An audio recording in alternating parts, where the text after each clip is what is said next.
Hello everyone, welcome to tap. My name is Niharika Walia Bhatnagar और आज हम बात करने वाले हैं about the persons in income tax, that is in our 10 minute series. अच्छा, before I proceed further everyone, income tax के अंदर पर्सन्स एक बहुत इंपॉर्टेंट रोल प्ले करता है क्योंकि ये पेपर में भी आया हुआ है। So if you are looking forward to understand किस तरह के क्वेश्चंस पेपर में आए हुए हैं, तो what you can do is you can download the PYQ booklet absolutely free from our website. आप क्या कर सकते हैं, डिस्क्रिप्शन में एक लिंक गिवन है, उस लिंक पर जाएंगे तो वो आपको हमारी वेबसाइट पर ले जाएगा, जहां से आप जो भी इंपॉर्टेंट क्वेश्चंस आए हुए हैं, जो भी रिकलेक्टेड क्वेश्चंस हैं, इनफैक्ट उनके आंसर्स भी और पूरा एब्स्ट्रैक्ट भी कि किस किस टॉपिक से कैसे कैसे क्वेश्चंस बने हुए थे जहां पर प्रॉपर क्वेश्चन नहीं फॉर्म हो पाया। So that is what you will find in that specific booklet, और it is very helpful because आपको सारे previous year question, repetitive topic सब मिल जाता है absolutely free. All you need to do is click on the link.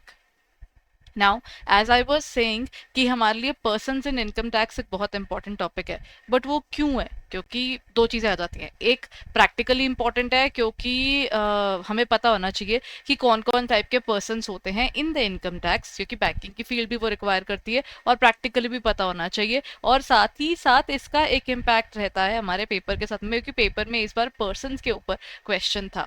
जब हम बात करते हैं पर्सन्स की, how do we define the persons everyone, starting with this specific area all together. Persons हमारे होते हैं एक इंडिविजुअल, जैसे मैं हूँ निहारिका, मैं एक पर्सन हूँ, है ना? तो मैं एक नेचुरल ह्यूमन बीइंग हूँ जो सांस लेता है, I am of sound mind. ठीक है, यहाँ पर वो डिफाइन करते हैं कि इसमें साउंड माइंड तो होते हैं लेकिन अनसाउंड माइंड वाले लोग भी इसमें कवर है। ऐसा नहीं है कि जो अनसाउंड है वो इसमें इंक्लूड नहीं किए जाते, उनकी रिटर्न्स कोई और फाइल कर देता है, दैट इज ट्रू, लेकिन वो भी इसमें इंक्लूड होते हैं। देन ये जो टैक्स है ये सारा प्रोग्रेसिव बेसिस पर चलता है, राइट? मैंने अभी पिछली क्लास में भी बात की थी कि जो डायरेक्ट टैक्स है वो प्रोग्रेसिव इन नेचर है। Second form is your individual. के बाद आती है हिंदू डिवाइडेड फैमिली। ये इंडिया के अंडर हिंदू सक्सेशन एक्ट के अंडर फॉर्म की जाने वाली एक बिजनेस ऑर्गेनाइजेशन आप बोल सकते हो, जहां पर क्या होता है, जहां पर ऑर्गेनाइजेशन का हेड होता है, बेसिकली ये एक पर्सन माना जाता है। ठीक है, यहाँ पर इस फैमिली के अंदर ना 3 डिफरेंट मैक्सिमम 3 जनरेशंस उसका हिस्सा हो सकती हैं, और सबसे जो इसमें एल्डेस्ट पर्सन होते हैं, दे आर द वंस जो HUF को चलाते हैं, उन्हें हम कहते हैं कर्ता। जैसे इस फैमिली में यहाँ पर कर्ता काउंट होंगे द ग्रैंडफादर। देन जितने बाकी सारे लोग हैं उन्हें कहा जाता है को पार्सनर्स।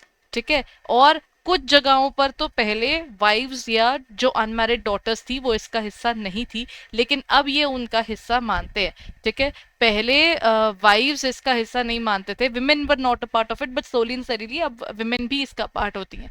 सो इसमें क्या आते हैं, there is you are born in to an HUF, वो ही उसका पार्ट होते हैं। ठीक है, कॉन्ट्रैक्ट वगैरह कोई नहीं बनता इसके पीछे। और जैन और सिख फैमिलीज भी इसका हिस्सा माने जाते हैं। ठीक है, so this is how we define an HUF। और इसकी जो पूरी वर्किंग चलती है वो इनहेरिटेड जो मनी होता है उस पर चलती है। So this is the first form. The next form that comes here is the Companies Act. Companies जो होती है, कंपनी एक अनदर पर्सन आता है, इसके साथ में ना एक पार्टनरशिप फर्म भी आता है। So I be talking about partnership I think in the next slide.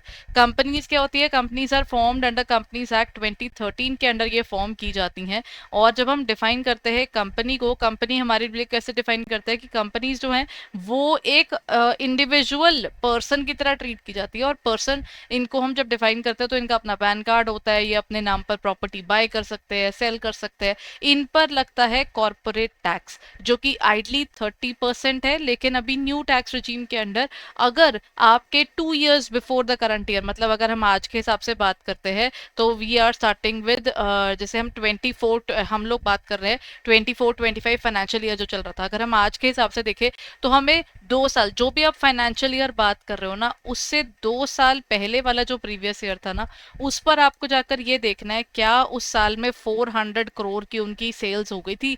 अगर नहीं हुई थी तो वो 25% पर टैक्स दे सकते हैं, अगर हो गई थी तो 30% पर उनको टैक्स देना होगा। सो कंपनीज का टैक्सेशन स्ट्रक्चर इंडिविजुअल्स और इवन HUF से अलग ही चलता है। इनका इनकम टैक्स जो है वो डिफाइन किया जाता है, और ये हर साल, मतलब इसके अंदर वेरिएशन आ सकती है because this is subjected to amendments. और और यहाँ पर इनके जो टैक्सेशन है इंडियन कंपनीज और फॉरेन कंपनी में डेफिनेटली अलग अलग है। इंडियन कंपनी का टैक्स रेट जैसे मैंने आपको बताया 30% या 25% होता है। फॉरेन कंपनी का पहले 40% था जो अब गिरकर 35% हो गया है। ठीक है, so that's the major amendment there. Now let's talk about the next part, firms and limited liability partnership. एक होती है आपकी पार्टनरशिप फर्म और एक होती है एलएलपी। दोनों में फर्क क्या है पता है? जब हम बात करते हैं पार्टनरशिप फर्म की, इसमें अनलिमिटेड लाइबिलिटी होती है। The unlimited liability makes this organisation susceptible to any failure, जहां पर ना प्रॉब्लम आ सकती है, लाइबिलिटी आप पर बढ़ सकती है। सो इसीलिए उसको वो अच्छा नहीं मानते थे लोग, इसलिए कहते हैं कि देखो पार्टनरशिप फर्म तो खोलनी है, अकेले तो काम होता नहीं है।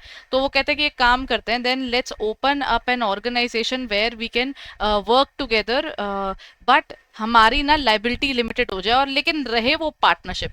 तो इस तरह की भी पार्टनरशिप फर्म्स आगे चलकर डेवलप की गई। सो उन्हें हम बोलते हैं limited liability partnerships which are formed under the act of 2008।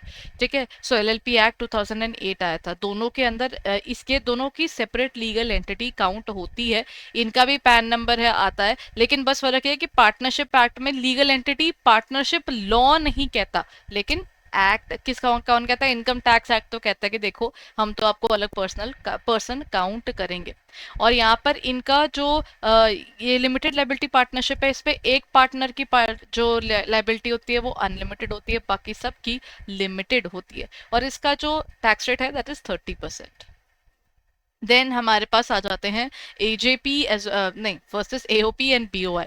When we talk about association of persons and body of individuals, the difference between the two is AOP is basically a kind of, I can say, जैसे clubs होते हैं। अगर आप कोई trust मान लीजिए, कोई club बना लीजिए, कुछ भी ऐसा बनाते हैं जिसके अंदर हमारे पास बहुत सारे डिफरेंट डिफरेंट पर्सन उसका हिस्सा है, जैसे पार्टनरशिप भी है, कंपनी भी है, तो वो एओपी काउंट होगा। ठीक है, उसमें इंडिविजुअल भी हैं तो हम उसे एओपी बोलेंगे। लेकिन अगर उसमें सिर्फ आपके और मेरे जैसे इंडिविजुअल्स ही हैं तो हम उसे बॉडी ऑफ इंडिविजुअल्स कहते हैं। ठीक है, so that's how we make AOP और बीओआई। दीज आर बेसिकली आप ना जो हमारे क्लब्स बनते हैं या डिफरेंट डिफरेंट ऑर्गेनाइजेशंस काम कर रही हैं, जहाँ पर लोग मिलकर इकट्ठे मिलकर कुछ काम कर रहे हैं, तो वो association of persons and body of individuals बन जाते हैं। इनकी भी टैक्सेशन का स्ट्रक्चर डिफरेंट है एज कम्पेयर टू इंडिविजुअल या जो पार्टनरशिप वगैरह, बिकॉज पार्टनरशिप तो पार्टनरशिप अग्रीमेंट वगैरह बनाता है ना, तो इनका थोड़ा सा डिफरेंस चलता है। यहाँ पर एक ग्रुप ऑफ पर्सन है जो इकट्ठे होते हैं, they work together, right? So then the next part is local authorities and artificial juridical person. What's the difference between these areas? When we talk about the local authorities and artificial juridical persons, local authority हमारी होती है पंचायत हो गई, then हमारे पास municipal corporations हो गई, वो जो छोटे छोटे एरियाज के अंदर आपकी जो म्यूनसिपैलिटी वगैरह हो गई, वो सारी इसी के अंडर काउंट होती हैं। क्या इसमें काउंट नहीं होता है वो आपके पास, मतलब देयर इज अच्छा एवरीवन, यूनिवर्सिटी को आप कहाँ डालोगे? वो तो कहीं पर किसी भी पर्सन के अंदर फिट नहीं हुआ। Universities are not a part of any of these things ना, तो दैट क्रिएट्स अ प्रॉब्लम। तो यूनिवर्सिटीज वगैरह ये सारे के सारे आपके पास आते हैं आर्टिफिशियल जुरिडिकल पर्सन के अंदर।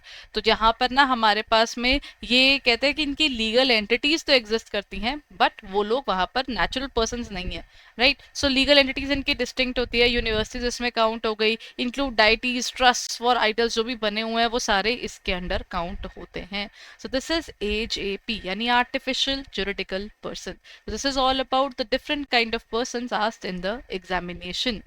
सो अगर आप प्रिपेयर कर रहे हैं एंड यू आर थिंकिंग कि आप प्रॉपर क्लासेस लेना चाहते हैं, बिकॉज इट्स ऑब्वियस कई बार प्रिपरेशन करते हुए ना हमको खुद से उतना मोटिवेशन नहीं आ पाता या हम उतनी वो कंसिस्टेंसी नहीं ला पाते, तो आप क्या कर सकते हैं, you can go on to our website edutap.in और वहाँ पर आप स्क्रोल डाउन करेंगे तो वहाँ पर आपको ना JIB कोर्सेज मिल जाएगा। यहाँ ऊपर भी आप कोर्सेज पर टाइप करेंगे तो यहाँ पर आपको JIB दिख जाएगा। सो जस्ट स्क्रोल डाउन और यहाँ पर मिल जाएगा आपको हमारा नवंबर 2025 का बैच जो भी शुरू हो चुका है। This is batch number 3 going on और हमारा मास्टर कोर्स भी अवेलेबल है। दोनों में डिफरेंस ये है कि ये हमारी कंप्लीटली लाइव क्लासेस है और इसमें आपको डिटेल्ड अच्छी वाली, आप मैं कह सकती हूँ, क्योंकि रिकॉर्डेड वीडियोस आपको छोटी छोटी मिल जाती है, जिससे ना जो एक बारी में बहुत सारा पढ़ना नहीं पसंद करते उनके लिए तो बहुत फायदेमंद हो जाता है। तो master course can be taken up by everyone जो अपनी पेस पे पढ़ना पसंद करते हैं और डिटेल में पढ़ना चाहते हैं सब कुछ, और जिनको लगता है कि वो लिमिटेड टाइम दे पाएंगे तो फिर आप लाइव कोर्स पे जा सकते हैं, लाइव क्रैश कोर्स पे जा सकते हैं. Then you have in both areas you have full length test, आपको PYQs मिल जाते हैं,